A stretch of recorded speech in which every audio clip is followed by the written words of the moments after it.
Good day there once again, viewers. This is your mate Kamikaze78 here, coming to you guys with some more Titanfall 2 content. So, ladies and gentlemen, in the world of Titanfall 2, things are about to get a whole lot more exciting.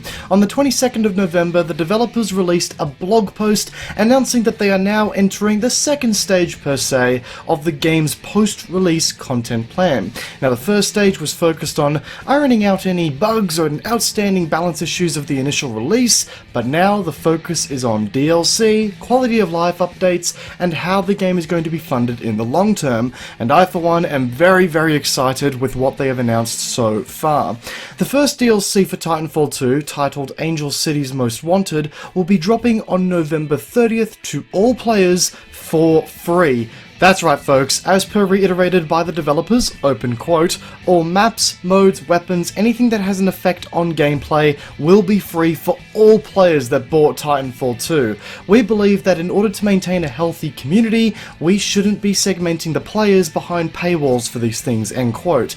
And to all game developers out there, take a note from Respawn's book because they understand how this shit works. Seriously, my hat goes off to the guys at Respawn for keeping to their word and sticking through with this DLC plan from the get-go. But moving back on to the first DLC in particular, I'm sure that we're all wondering what is coming to us as players in this first DLC.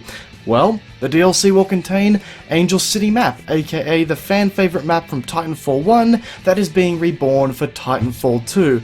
Now take note folks that if you pre-ordered the game you will get access to the map before all other players on November 30th. For all of those who didn't pre-order the game, you will be able to play the new map on December 3rd. So there's obviously a little bit of a pre-order bonus there at some outlets, and thus some players will be able to play on November 30th, whereas others will have to wait till December 3rd. Which isn't a huge waiting period at all. We will also be seeing one new weapon in the form of the Wingman Elite Pistol, which has had no details released as of yet, but it will be interesting to see how it works once it makes its way into the game. Now, if you're like me and want to see even more customization for the Titans in the game, you're gonna like this next entry. There is also one new Titan kit coming to each of the Titans, and they are as per follows.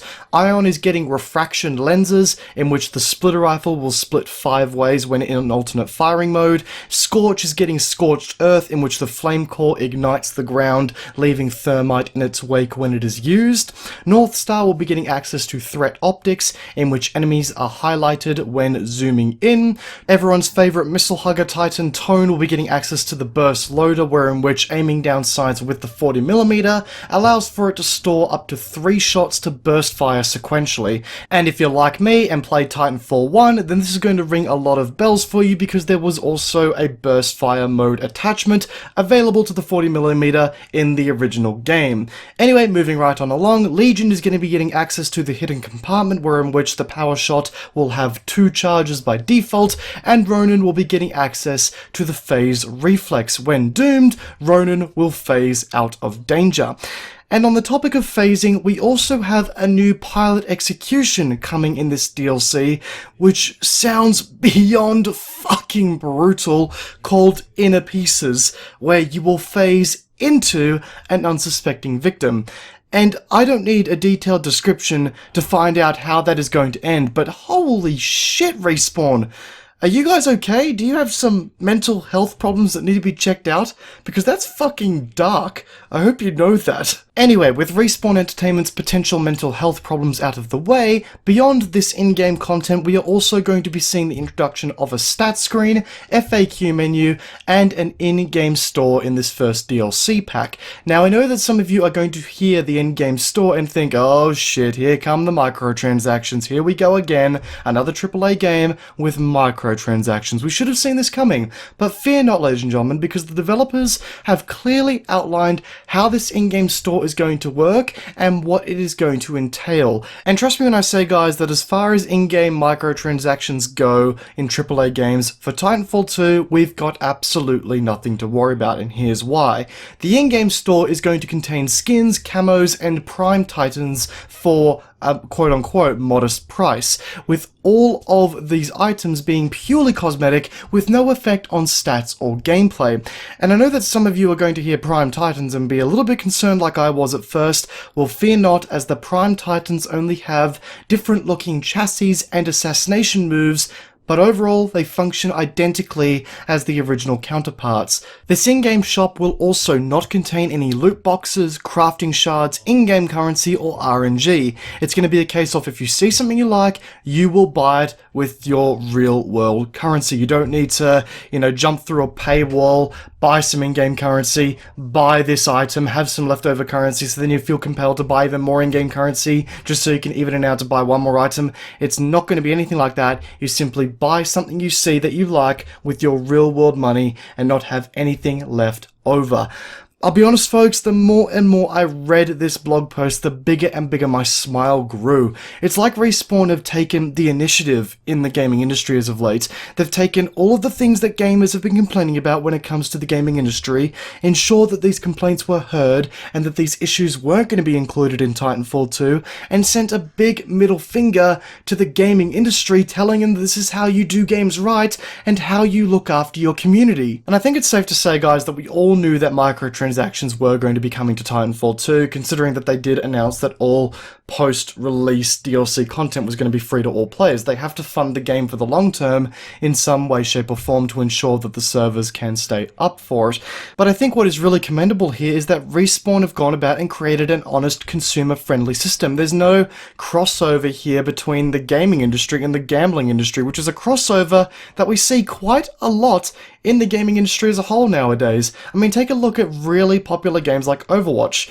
Overwatch also relies on microtransactions to continue its life longevity, because they've also announced that all heroes and maps are going to be free later down the line. That's fine, but the loot crate system that they have there is very luck-centric, and therefore it kind of feels as though every time you buy one of these loot crates with real-world currency, it's kind of like you're having a go on the slot machine, hoping, begging that you get something that you want, whereas in most cases it's simply going to result in a bunch of duplicates or low-grade items that have a low return value. So I'm really, really happy that Respawn have chosen a consumer-friendly system that is bound to make people happy, and it's just honest. It's an honest system. Honesty is something that tends to be a bit rare in the gaming industry nowadays, sadly. So 2 thumbs up to Respawn for creating us an honest system that is sure to help both developer and gamer alike. Anyway, folks, apologies for that little microtransactions rant there. The blog post also hinted that more content drops will be coming and announced as we roll into 2017 for the game, but that wasn't all. The developers still have plans for the remainder of 2016, funnily enough. Double XP weekends, game mode twists, top network recognition, and social giveaways are among other things that are in the works for 2016. So guys, I really can't stress how excited I am for the future of Titanfall 2. At this stage, the developers are clearly listening and responding to community feedback and have the intention and determination to keep this game going for a long time through free content and a proper, legitimate take on microtransactions. I can't stress this enough, guys. If you like fast-paced shooters, pick up this game. Not only because the gameplay is beyond amazing, but from a business aspect, this game deserves to succeed, and it should serve as a note to the rest of the gaming industry that this is how you develop proper games and post-release content plans. Anyway, folks, on that note, it's time that we wrapped up today's Titanfall 2 DLC news video, per se, I guess you could say it. Yeah, we'll put it that way. If you guys enjoyed today's video, whether you found it informative, whether you found the ranting enjoyable, whether you found the gameplay enjoyable, a backhanding of that like button is going to be greatly appreciated. If you found yourself backhanding that like button and you're new to the channel, then do feel free to backhand that subscribe button. Whilst you're at it, it would be greatly appreciated, and you can keep up to date with all the content which I'm releasing here on this channel. Let me know in the comment section down below, guys, what you want to see come out of a DLC pack most. What is a feature or a weapon design or a Titan design or whatever the case may be? What do you want to see most out of future DLC plans for Titanfall 2? Let me know down in the comment section down below, guys. It would be greatly appreciated. Once again, guys, I hope you enjoyed today's video. Peace out, and I'll be seeing you guys next time. Have a good one.